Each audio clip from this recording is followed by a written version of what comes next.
Guys, ndoda kumbotaurawo something anditika tinoziva chose kuti pane mumwe weda kusangana netsaona netsekwende mastriti umu nemunyika yaagere asangana netsiringindi dzari kusangana nadzo anditika Madhumbe Diaries. Okay, I know as socialites guys, hapana mutsvene, tinokanganisirana, tinoitana zvakawanda anditika.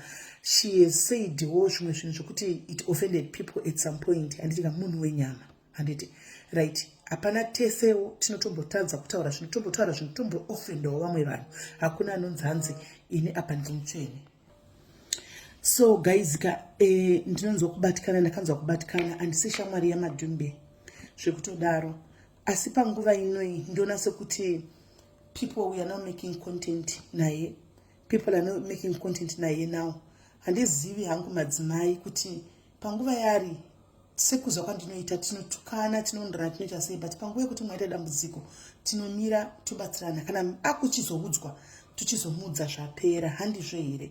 Handizivi, because right now zvimwe zvandiri kusangana nazvo, ndiri kungoona, ndiri kuona sekuti hatisi kutaura zvinhu izvi nerudo. Tinoita hedu kunge tine rudo, kunge toda kubatsira, kunge toda kudini, but rudo chairo chairoka runenge rusipo.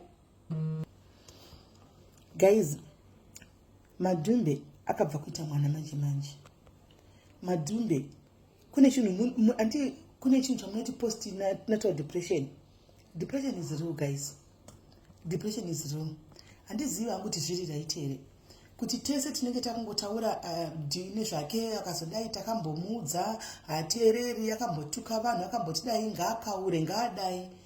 Panguva yari guys anoita depression, ane mwana yandifunga ane 2 months 1 month amen, handiti maona ane mwana anda depression. Handitika a lot of things can go wrong guys, as much as tichiti tinoda kutsiurana, tinoda kutsiura munhu nemunhu anenge achinoda kutsiura ndoda kunzwika, handiti handiziviwo tinotadza, especially isusu vatsva vetsambu vakapinda muUK macho zuro unoyu munyika iyoyi ino zuro unoyu tinotadza handitika. Asi kutsiura kune rudo guys, hakusi kwokuti unopindirawo here munhu muinbox womudza kuti wangu munin'ina izvi zvinhu zvakadai zvikadai zvikadai zvikadai. Handizvo here vasikana? Hakusi kwokutsiura kunoita vana mai here, kutsiura kwerudo, nokuti pane pamwe pokuti munozoti vanhu havateereri, vanhu inhini. Handiti motanga mabaya bhatani motanga kuti hakusisiri kutsiura, makutotuka izvozvi panguva yaari. Tingade tikuona vakadziwo vakuru vachiora kuti vedu ngatiregei, kana zvanaka tochinyatsokuuya manje tichimudza kuti uya, tichimusamona, tichimudza kuti iwe uri kuona zvawakaita, takakudza paya ukazodai, ave paposition yakanaka. Hakusiri here kunonzi kukava munhu ari down, anoita depression iyoyi, ane mwana muchechi, ari kune nyika iri kure, anything can go wrong.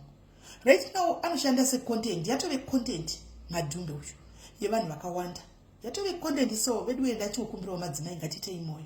I would expect to see izvi zvakadai zvichitwa konendika nevanhu vakafanana naSwaga, vana Life with Fadzi, vana Antimasiziva, masocialites echidika ari kukurai, vatingoti havani vachingoti isese vana vadika sati vakunzwisa chinhu chinonzi life.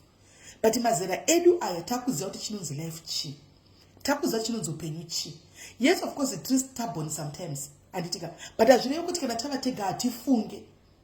But munoona matsiuriro acho atinoita, mamwe acho pamberi pekamera, vanhu vese vakati tita kunge kakutsvinyira munhu, kuita kunge kakuseka munhu, kuita kunge kakuti ngaakaure. Ndoda kumbokuudzai chimwe chinhu pasocial media kana mufuna chinotisa.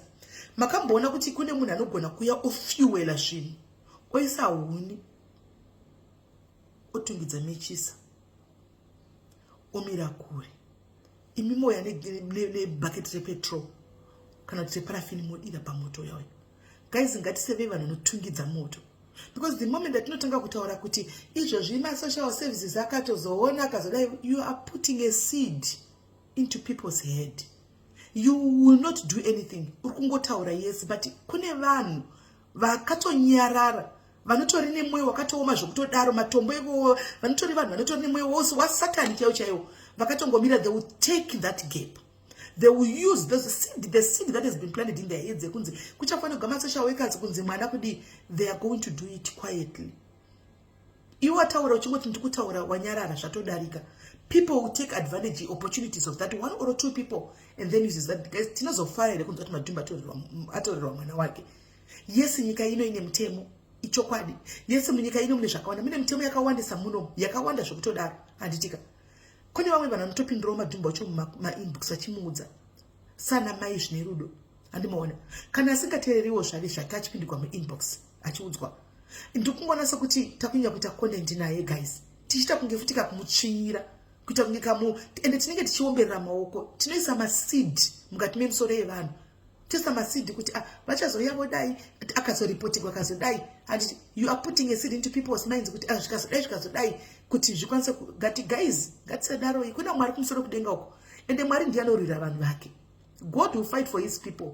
Munoziva kuti Bible tells us 1,000 will come on your left side and another 1,000 on your right side. But when they flee, they'll flee in different ways. Ndo zvinoita Mwari mufunge. Vanhu vanogona kuripota Madhumbe wacho vari 1,000. Munoona zvikangoshayiwa basa kana Mwari vada zvavo. Ngatirege kuti panguva inenge yekuti timuonese nerudo, tichaura naye nerudo, tisingamuisi content. Madzimai makuru vanogona kutsvaka namba dzake.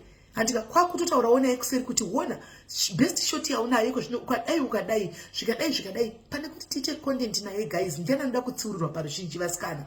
Ndimai vakuru. She is 40 something. Handitika ndimai vakuru vanoda kutsiurirwa paruzhinji ndiani guys?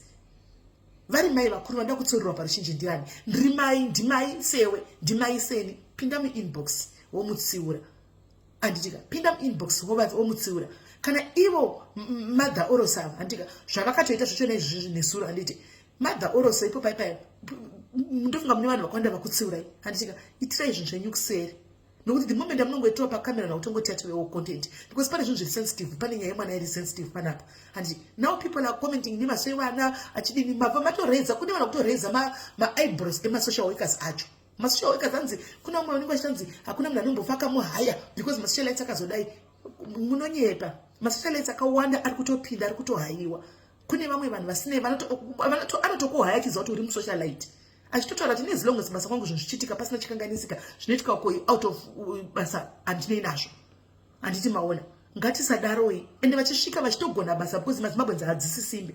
Pasocial media is just another way yekutsvaga mari nayo guys. Haisi profession yepasocial media kungotsvagawo mari zvokuti ndinogara chishara chisuka akavhara mari dzake. A lot of people will disappear on social media, disappear chaiko pasocial media. Vamwe vari kuita business ravo pasocial media vachitengesa mwe vachidini zvakangonaka semazimbabwenzi. This hatred that lay towards each other, this kakubatirirana katinako semazimbabwenzi, kakusaregerana katinadzo katinako mukati medu isusu sana mai vakuru. What do we teach kids? I know kuti social media chisi chikoro, but kana chiti tinotsiurana dzati michete vechikoro handimona tinodzidzisa chivana. We are leading kids nehatred. Tikulida kids nekusaregerera and they will follow suit. Ndozvavanofollowa because they don't see vandoona kuti zvakanaka zvinenge zvichiitika. Guys ngatisadaro ichiri vana mai.